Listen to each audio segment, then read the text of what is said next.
Humans of the cardboard, welcome back to Just Nuts, guys. Today we are talking about Power of the Elements format. We're about a month away. It is not that far away. We are right around the corner, but this format's really scary. We've got two meta-changing, warping archetypes coming out in this core set. This is going to be one of the most impactful core sets we've seen since like Burst of Destiny. There's nothing to the equivalent of Phoenix Enforcer, but I would argue that both of these archetypes will be better than both Sword Soul and Floowandereeze when it's all said and done. So you got to respect it. And this format's looking really scary because it's looking like it could start out as like potentially a SPLIGHT Tier 0 format, but even if it's not, Splights are going to be the best deck, I think. And so you have to be ready for them. Tearlaments will probably start more as like a good rogue deck. And then once they get the rest of their like support and the Ishizu cards, they will step in as also an insane Tier 1. Potentially Tier 0 threat depending on ban lists and whatnot. So today we're going to be looking at some main deck and side deck staples that I think you should take a look at as far as getting together, making sure you have them and are ready for when this format comes around in about a month. So let's jump into it here, starting off with our first thing. Oops, wrong page. Here we go. DD Crow. This card's pretty good. When you look at SPLIGHT and Tearlaments, they're both pretty susceptible to DD Crow. Just Graveyard Interruption in general is pretty decent. Specifically, Graveyard Removal versus SPLIGHT is a little better than like Negation. There's two main targets when you're hitting SPLIGHTs with DD Crow. The first one, and probably main one, is Ronin Totem. They play a small frog package. They summon Swap Frog straight out of the deck off of Gigantic SPLIGHT to send Ronin Totem. And once they do, they just get so much material off that package. So the ability to banish Ronin Totem immediately is so good because they just lose access to that for the rest of the duel because almost every build is only playing the one Ronin. The other target would be whatever they target with SPLIGHT Elf. Elf is one of their best extenders and best ways for them to play through interruption. If they get interrupted on SPLIGHT, Gigantic SPLIGHT, they usually use any one extender to get into Elf, and then they'll use Elf to reborn something and then keep playing, depending on what it is. And what the rest of their hand is. So being able to like shut down their backup play with SPLIGHT Elf can be really, really good. And even on your turn, SPLIGHT Elf's a quick effect. So if they try to quick reborn like a carrot or a red to get an interruption on board, you can still shut that down in quick time, even on your own turn. So I think DD Crow is pretty good there. And even against Tearlaments, very simply, all of their monsters, when they hit grave, they try to fusion summon by putting monsters back in the deck from your hand, field, and graveyard, but it has to use itself. So if you banish whatever monster is trying to trigger to do a fusion summon, it actually can't resolve it all. The only downside of this is that if they are able to like mill multiple Tearlaments all at once, they'll just like chain them. And so if you banish one, the other one can still resolve, right? So it does make it still a little bit tough, but like for the most part, in most scenarios, it should be pretty good. Moving on to Dimension Shifter, any card like this is going to be good. Kind of same reason we're talking about DD Crow. And whether it's Macrocosmos, whether it's D-Fisher, whether it's this, doesn't matter. Whether it's Shen Shen, Herald of Arclight, they're all going to be solid versus these decks because, like I said, Tearlaments need to hit the grave to do anything. They completely die to those cards.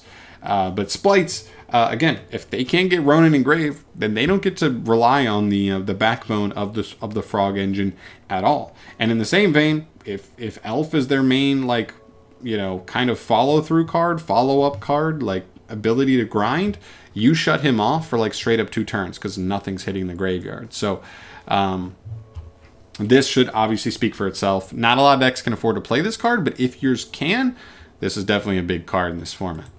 Next up is Lava Golem. I think Lava Golem specifically here, mainly for SPLIGHTs. It depends on the deck you're playing against, but like Lava Golem can be good versus a couple of decks depending on if your deck can afford to play it. But versus SPLIGHTs, usually the biggest worry that they end on is like a Toad and an Elf. That way when they negate with the Toad and it sends itself to negate something, it's gonna you can use Elf to reborn it, and it's not a once per turn, so you just have double Omni negates. So being able to Lava Golem and clear 2 of these, both of these guys at the same time, is actually pretty insane to shut them both off.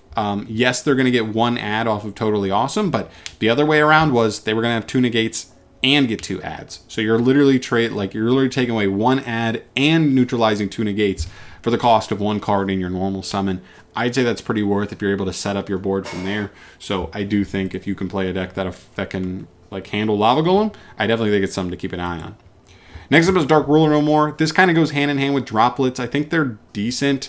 When you're looking at SPLIGHT, they don't usually end on a ton of spell or trap interruption.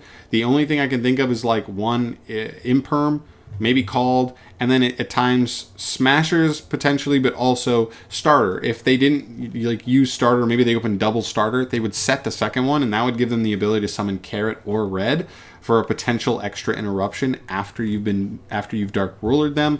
But at the same time, like, that's not the craziest thing in the world. You can still probably beat through that if you still have 5 cards in hand and they just have 1 monster negate, 1 spell and trap negate. Not a huge deal. So these cards are really good at just blanket covering the whole board, plus stuff like Elf and Toad being able to just stop that resource loop is really, really important. So yeah, Dark Ruler No More, really, really great. And same thing with Droplet, especially, but only really if you're playing a deck that has good send targets for it. So yeah. Next up we have Imperm. I like this one a lot. When you talk about SPLIGHT, even if they have a really good hand, that usually means they try to make SPLIGHT red really early because he is a monster negator, so he can kind of protect your plays. They're like always going to go for him over carrot if they have the choice, just because there's a much higher percentage chance you have a monster hand trap rather than something like an imperm. So they're going to focus on stopping that first, which means you still may be able to resolve a crucial imperm even through a SPLIGHT red on field to limit your opponent's board, which is really good.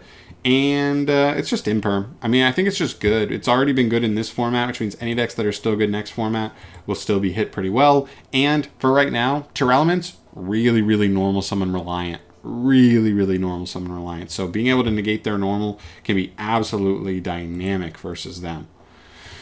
So yeah. Moving on, a couple other things. I think these are pretty cool, specifically versus SPLIGHT, Alpha, and Pankratops. We haven't seen these be too crazy good in a little bit, or at least see a ton of play. But I do think the literal like only thing I can point at SPLIGHT and be like, you know what, that's a real weakness. The only thing I can point at them and say is they're small. They're all small. Every main deck monster is small, and their biggest like extra deck monster that they make regularly is like Toad, 2200. That's it. I guess you could look at Zeus, but like Zeus, they have to go battle phase is more conditional. I would say as far as regular monsters go, Toad at 22.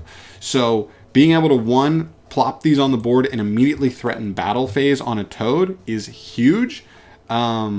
Or if you want, you could even threaten battle phase on Elf, clear the Elf, and then use their effect to bait the Toad negate. Depends on how you win sequence it, depends on if you're okay losing the body.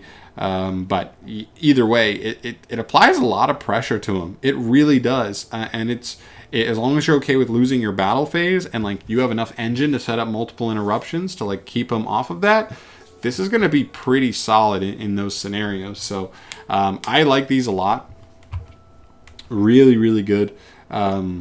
Just big Chunguses that just threaten a new meta deck that, like, I don't know, since the first time since, I don't know, maybe Trickstars, where I would say, maybe in Salamangrates too, where I'm like, this deck really struggles with big Chunguses. Maybe even Strikers too. Like, there's been a handful of decks where they're like considered control decks or like mid-range combo decks, but they just don't rely on big monsters. And when they don't, when they run into a big monster, it can be pretty hard for them to actually deal with. So I think these guys are pretty cool. Whoops. And then we move to the final card here. We're going to talk about this card, Artemis Slay, real quick. If you don't know what this card does, real quick, it sends any monster from your extra deck to the graveyard with the same type as a monster you target on your opponent's field. And then you shuffle their monster into the deck, and they cannot respond with monster effects. Insanely strong. It's essentially like Nadir's Servant, but instead of searching a Dogmatica card, you're shuffling back an extra deck monster your opponent controls. Really, really strong. The best targets are absolutely fusion based, so when Tearlaments gets better, this card gets better, but there are good targets in almost every facet. Even when you look at Exceed, you have the ability to send like a Toad if you have water in grave and be able to just like add a water back, or send Toad to like reload itself so like you don't lose anything. If you might need that copy of Toad later on. So there's like random things, but like you have stuff like Lynx where people have splashed like the evil twin engine for that insane removal. There's a couple of other links too that have good utility. Synchro has a really good pool, probably second best to Fusions, but really, really insane card. And the fact that it has that stipulation, no monster effects in return, insanely good. You clear a monster for free as long as they don't have like a spell trap way to negate you. And then you also get some other value in some other way. Now, it's very matchup based. You probably can't main deck this because it's so matchup based. If you play Floowandereeze, this card is just discard fodder, and that's best case scenario. So it really depends, but this card is crazy. I guarantee you we will see formats where this card is the best side deck card in the game, and kind of excited to see that because this card is pretty cool. I like the way they designed it. So very, very cool. That's pretty much it. Those are my thoughts on some generic cards that I think you should consider as far as like main deck and side for the upcoming format. How to handle splites down the line, Terralements a little bit as well, but mainly focusing on splites on this one because that's what this immediate format's going to be.